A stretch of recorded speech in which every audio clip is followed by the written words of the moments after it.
the South? I had $33 left, and I struck out with my $33 to come to D.C. to fling themselves into the unknown. I was a whipping boy because I had spoiled their evening of fun in the nightclub. They were taking a part of the South. I had never been here before, but my mother said the Lord would make a way somehow. To transplant an alien soil. When it came down to discrimination, I didn't know what it was like until I came to Washington. To see if it could grow differently. Since they only would train you to be a teacher, I knew I had to go someplace else. If it could drink of new and cool rains. So I learned a lot about blacks, more than whites. Bend in strange winds. Respond to the warmth of other suns. And perhaps to bloom.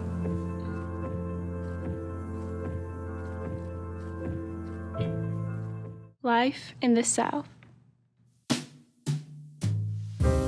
My name is Angeloid Norwedia Bowler Fenrick. That's my full name.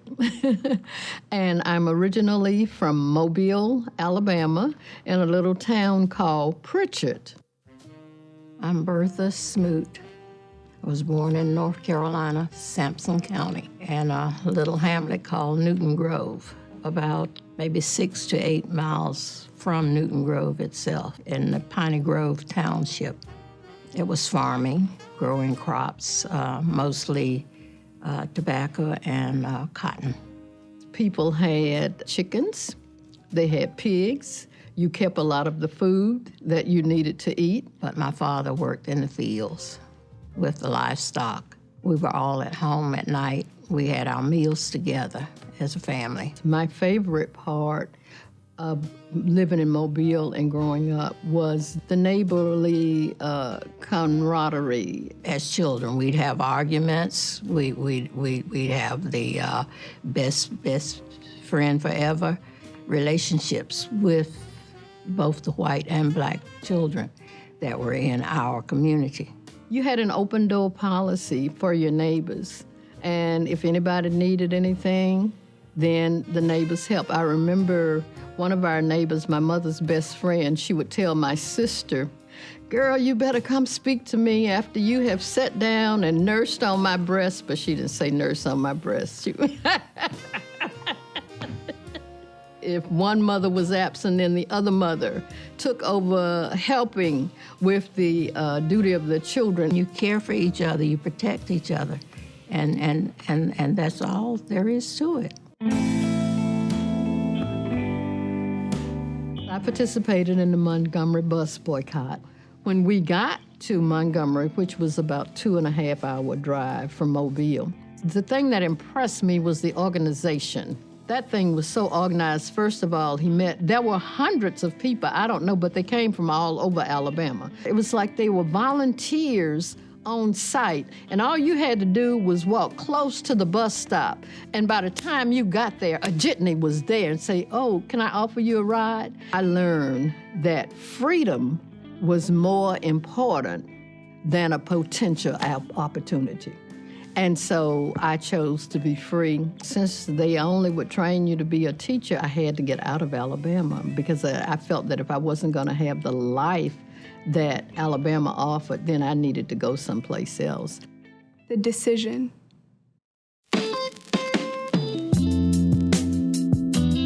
My first experience here was at Howard University. I'd heard stories. Howard was, the capstone of black education. I was actually in choir rehearsal one day, and one of the girls in the choir, she said, "I'm going to go to Howard University." And I said, "Howard University, where is that?" I had never heard of it. And so I said, "That's where I'm going to go," just in hearing her talk. From high school, we got the catalogs for the different colleges and universities. And reviewing those, I found economically that Howard was best suited for me because I had relatives here. The tuition was low. It was less than $2,000. My parents could pay that. Now I don't have a dime.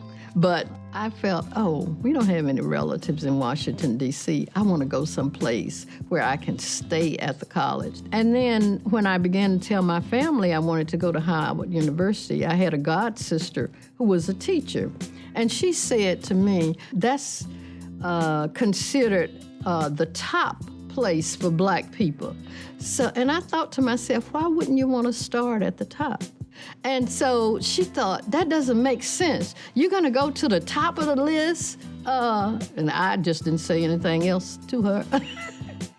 She did give me some of her clothes to help me as I went. So, The journey to a new land. I traveled by train. My parents did not have money to travel with me. I took a train from downtown Mobile, and I had to change trains in Atlanta. And I ended up in the white waiting room. And man, look at this split. One of those black sisters came over there and grabbed me by my arm. You don't belong over here, come over here. They were looking out for you, you know. Rocky Mount was the one stop that I remember.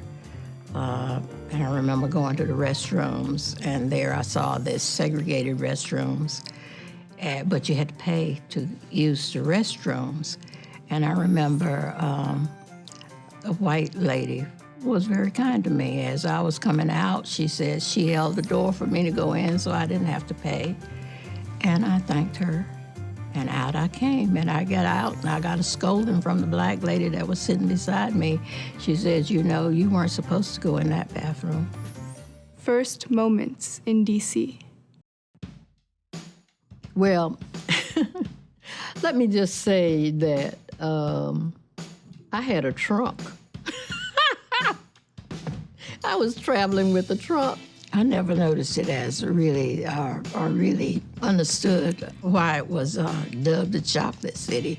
West of U Street, it was mostly whites living anyway.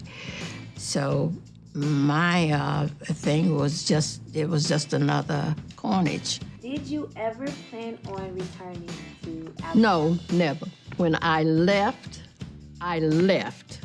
I stayed in the junior and senior dorm at Howard in Wheatley Hall. And that was a good thing because the upperclassmen were able to show me the lay of the land, or show me the tricks of how to get around. I was not impressed with the row houses, as I call them. The congestion, I didn't like that it wasn't as open. You had to be careful. You had to lock your doors, and I had not been used to that. I went to Alderson as a correctional officer, and from there to the police department here in D.C., to Human Services then, but it was actually the welfare department. From there to the Office of Inspector General, and I retired there as a chief investigator. When it came down to discrimination, I didn't know what it was like until I came to Washington. I had applied for many jobs but got none. And so finally they called me from one of the governmental agencies. And this was the week before school was starting, but I didn't have any money to go back to school. And so I asked my husband, I said, they're just calling me for a job. Should I take it? And he said, it sure would help. After I got the job as secretary at the men program, I saw, they had a file on me, of course. In the record, they say a young black girl, probably overly qualified for the job. I never got a raise in those 3 years that I was there. Not one little itty-bitty raise, okay? They were scheming how they could justify my job as a GS6 and a GS4. Were you here during the March on Washington? Yes, I was. I was on duty that day. It was just people everywhere. I remember I was in, of course, in an unmarked cruiser.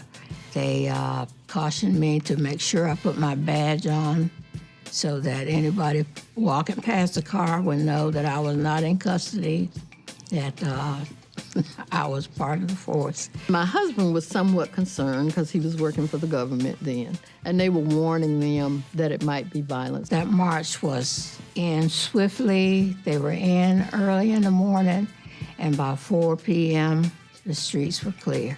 There was not a single arrest that day. If you know anything about experiencing the peace of God, I'm telling you, a bad thing couldn't have happened in D.C. if I don't care how many people wanted it. The present and the future. Times changed, a lot of it. A lot of it has been, I think the media is responsible for a lot of the tensions that we have. Now I'm not sure that anybody knows what a policeman's role is supposed to be in society. I feel for the people because the Bible says you shall know the truth, and the truth shall make you free. And when people lead you to believe something because of money, it's not necessarily the truth. I think it's gone the way of the world. Wars have had an impact. Natural disasters have had an impact. So I guess with everything, life changes.